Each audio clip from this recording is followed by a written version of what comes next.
Hello, welcome to another video as we explore the story. My name is Scott Dalen, an ELCA pastor in Southwest Iowa, and I am presenting these videos weekly as a companion to a Bible study that is going on within my congregation based on the story. Kind of looks like that. Now, the story is the Bible narrative or the biblical narrative, kind of condensed down into more of a well, for lack of a better word, a story form, or more like a novel is the way that this is presented. It's put together by a guy named Randy Frazee, and that's kind of the whole gist of the book itself. So what we are doing every week is we go a chapter at a time and just study, and it's marching us kind of very systematically through as the Bible narrative, as I had mentioned, the history of first the Old Testament, and then we'll move into the New Testament as we get a little farther down. This particular week, we were in chapter 8, which is entitled "A Few Good Men and Women."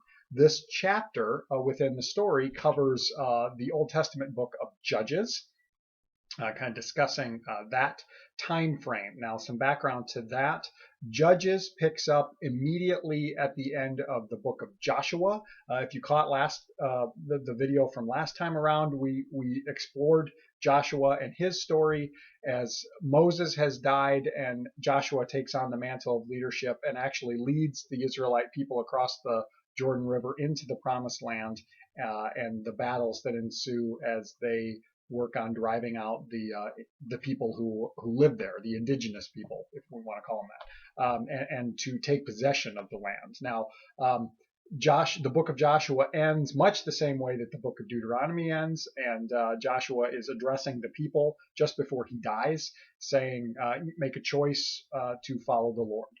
Now, as we move into the book of Judges, we see actually just a tiny little bit of overlap because we hear about Joshua and his death, and then we move into this new period.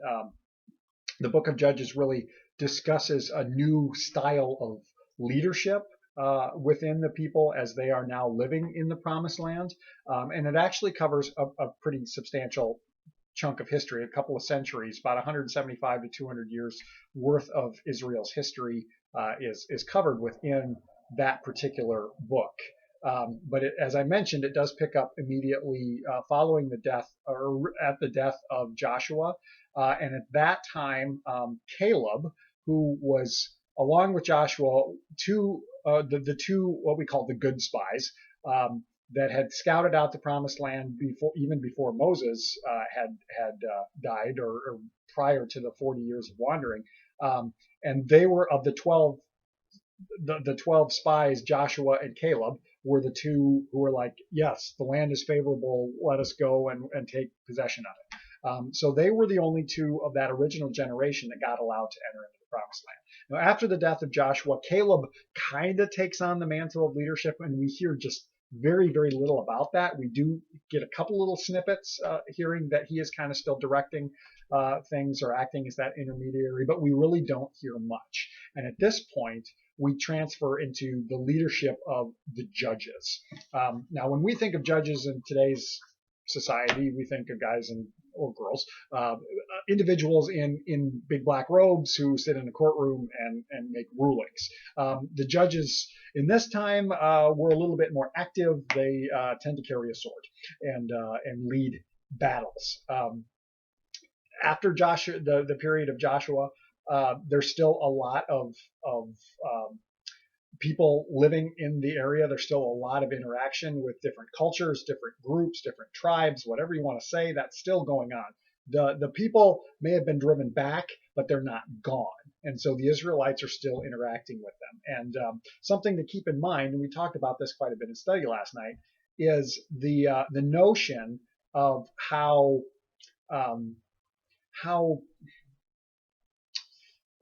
compact individual groups would be.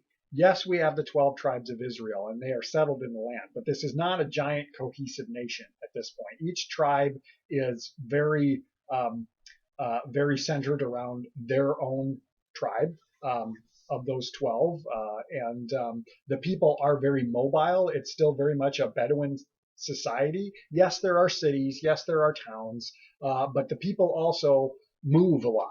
They move around. And so there's constant interaction with the other groups that are around.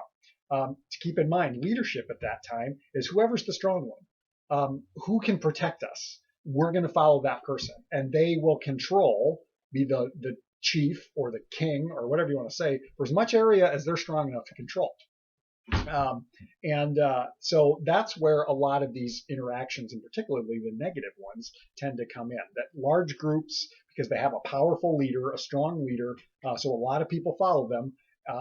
If you got the big army, you're going to control more area, and we see that. And so throughout the history of the book of Judges, it's nothing new, but we continue to see it, and very, very apparent through this book is this cycle of the people follow God, the people are faithful to God, God is faithful to them, and things go well. And it tends to be under the leadership of someone specific. Then when that person dies, and I'm talking about the individual judge here, when that person dies, then things kind of tend to fall apart.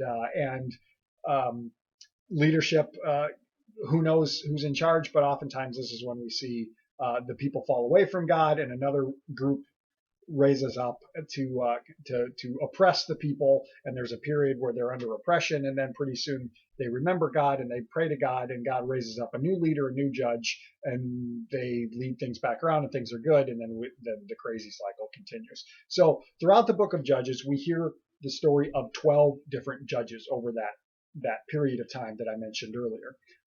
Here within the story, we only hear about 4 of them. Clearly, within one chapter, there's not enough room to talk about all 12 of them in this entire batch of history. But so initially, we hear of the first one, who goes by the name Othniel. He's actually the nephew of Caleb.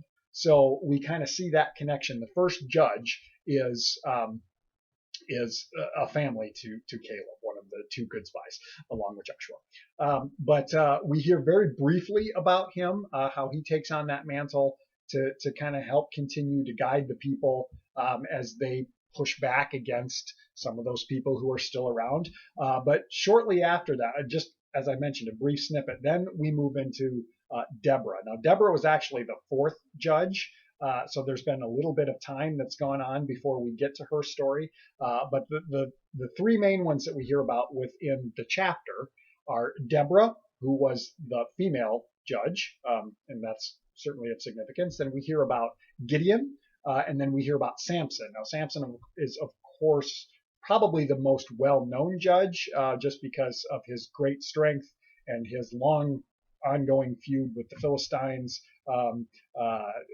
Samson, we joked last night, was the first superhero. He was Superman before Superman was cool. But so those were the 3 main stories if we discount Othniel and that brief introduction. But first, we talked quite a bit about Deborah and her situation, and it's interesting that we see out of these 12 leaders, these 12 guides, judges, whatever we want to say, chiefs, one of them was a woman, and it speaks to the notion that even in that patriarchal society, God will use the unexpected person. Now, we hear about Deborah, that she is a prophet. We talked quite a bit about that last night, about how did she become a prophet? And so we talked some about the typical call story of the different prophets that we know, that usually the word of the Lord comes to them, and they banter back and forth with God and usually try and deny it for a while, but then accept it and go out and they proclaim the word of God to the people. Oftentimes, too, the Old Testament prophets have the ability to perform signs. We don't hear about that with Deborah, but she is an established prophet. And she also, her story kind of sheds some light on perhaps why these leaders were called judges. Because we hear early in her story that she would sit beneath her palm trees, and the palms of Deborah is what they were called, and she would make rulings. People would bring disputes to her, and she would make judgment calls, much like we used to hear Moses doing the same thing. So it's kind of that transfer of leadership that's been going on. But so that's kind of where she starts off, and then the people are fighting against an enemy, and she does not lead the battle, but she names and appoints a military leader who's leading them, who then asks her to come along. And she says, "I will come, but because of this, the glory will not be for you. This will not be your victory." And it's not. And yet she's not talking about herself either. Ironically, the general of the army that they're fighting, once they've routed that army, the general runs away. He gets away and he hides in the tent of one of the local people, a woman, and he says, "If anyone comes to you, tell them I'm not here." And then he goes to sleep, and she takes a tent peg and pounds it through his head and kills him. So this random woman is the great hero. But so that was kind of what our discussion centered around. Because of this and Deborah's state as being a woman, we talked a little bit about the role of women in leadership, which different denominations kind of have a different take on that, and that's fine. But so we touched on that. But that was kind of the story of Deborah. From there, we moved on to Gideon. Now, Gideon, if you've ever seen the VeggieTales version of him, Gideon is a marching band leader and takes his guys and trumpets and flashlights and tubas, and they rout the army. Always enjoyable if you like VeggieTales. But Gideon is the youngest brother of a large family, but of the smallest tribe of Israel. So the weakest tribe, the last one in this family that you would expect to be the leader, is the one, again, that God picks. And we talked about that again, and we've seen this before. God uses the unexpected person, and that tells us so much about that God can use us. Even if we don't think we're worthy of it, God will use us. Something else that jumped out about within Gideon's story, and it's a callback to earlier in the chapter. I haven't mentioned it yet, but we hear very early on within the chapter and within Judges as well that that a new generation grew up that no longer knew the Lord and no longer knew the story of what they had done. So if we think back to both Joshua and Moses telling and reminding the people, tell your children about these things that have happened. Tell them about what God has done so that they will know. Apparently, people have been dropping the ball, and yet in Gideon's case, when the angel of the Lord is first addressing Gideon, he says, if God is with us, where are all these great deeds of power that we've heard about before? So he knows the story, and maybe this is why God chooses Gideon to be this great leader. But what's wonderful about Gideon's story is he raises up his army, which is about roughly 30,000 people. The exact number escapes me, but they're going against this giant army of the Midianites. And we don't know how big the Midianite army is either, but estimates are hundreds of thousands. So already long odds. And yet God says, we're gonna cut down your army because we want everyone to know that the glory belongs to the Lord and not because of the strength of the Israelites. So first he says, if any of your guys are afraid, let them go home. And like half the people leave. And then God says, nope, it's still too many. So he says, take them down to the river and let them drink. Those who cup their hand and lift the water to their mouth, let them go. The ones who lay down and drink like a dog from the water, they're the ones you're going to use. And that's 300 people. So there's Gideon and there's 300 people to go against hundreds of thousands of enemies.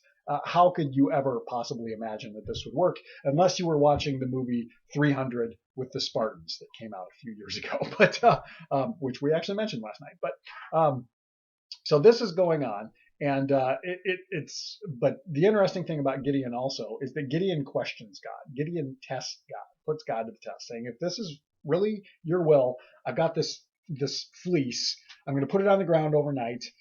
In the morning, let that be wet and the ground be dry. And God's like, okay, and does it. And then Gideon says, let's try one more thing, but let's reverse it. This time I want the fleece to be dry and the ground to be wet. And God says, okay, and does it. And then God finally says, if you still don't trust us, you and one other guy go down into the outskirts of the camp and spy on them and see what you hear. So they do, and they hear that one of the soldiers that they are listening to had a dream where they were just utterly destroyed by Gideon's army.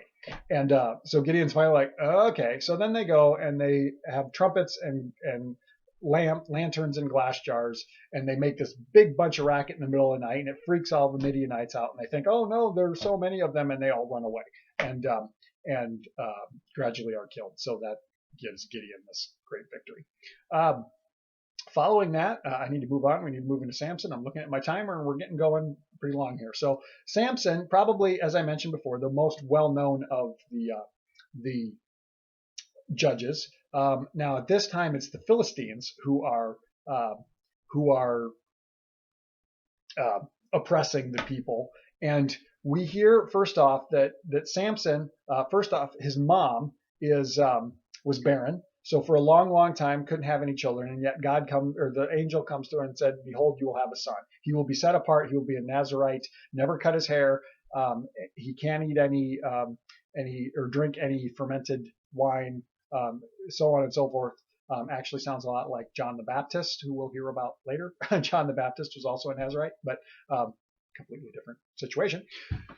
But so Samson is born, and Samson is spoiled rotten. And we talked about that it's interesting that if he has a couple of sins, it's one, he's spoiled, he's prideful, he's arrogant, and that's going to bite him in the butt in the long run.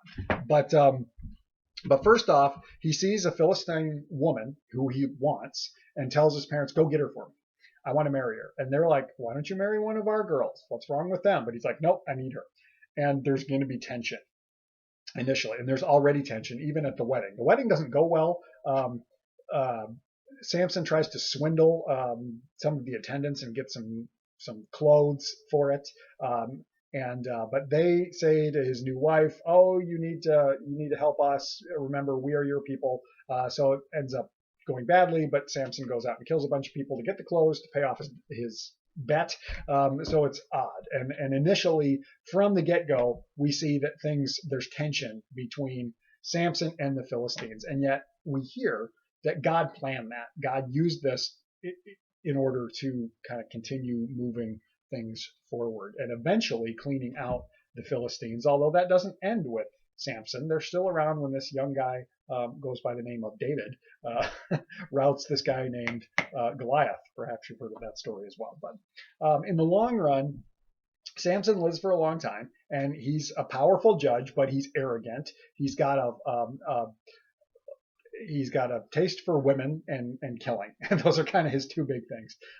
So over this time, he kills a lot of people, great feats of strength again. And then eventually he meets this woman, Delilah, falls in love with her. We see kind of the same story again as what we saw with his first wife of the people, or the enemies keep using her to try and get the secret to his great strength, which of course is in his hair. And he just kind of keeps lying to her several times, but getting a little bit closer to the truth every time, till finally he tells her, "Well, if my hair is shaved, I'll lose my strength," and it happens. And he's captured by the Philistines. They cut his eyes out. Does not go well for him for a while. But so throughout this entire time, everything he's always been demanding. Then at the end of his life, we see finally that he prays to God and he's humble. And he asks, "Lord, once more give me strength so that I may knock down the pillars of this temple where I am and kill so many Philistines that are here with me." And God grants it. And so in his death, he kills more men than he had killed in his life. We hear about that. So those are the stories. Now, again, and I mentioned this before, very cyclic pattern. And we see it also with the other judges who are not covered in the story, but that are talked about in the scripture, that they continue this cycle of follow God, God gives a leader, things are good, then the leader dies, things get bad, we fall away from God, etc., etc., etc. So that continues to be the case. And we'll continue to see that as we move forward. And kind of the next period of history that we're going to see, though we won't see it for another chapter or two, is the period of the kings, that God finally raises up kings to be leaders for the people. And what's interesting, what's different compared to now with the judges they didn't lead the entire Israelite nation. Again, they're very tribal. Sometimes the tribes are even at war with one another. They didn't get along real well. So typically when a judge would be raised up, they would lead a specific 2 or 3, maybe 4 or 5 of the tribes, but not everyone. And it's not until we reach the period of the kings, with King Saul, who was the first, and then King David after that, that finally the entire nation comes together under a central leader again after Joshua, so quite a few hundred years later. But that's what's coming up.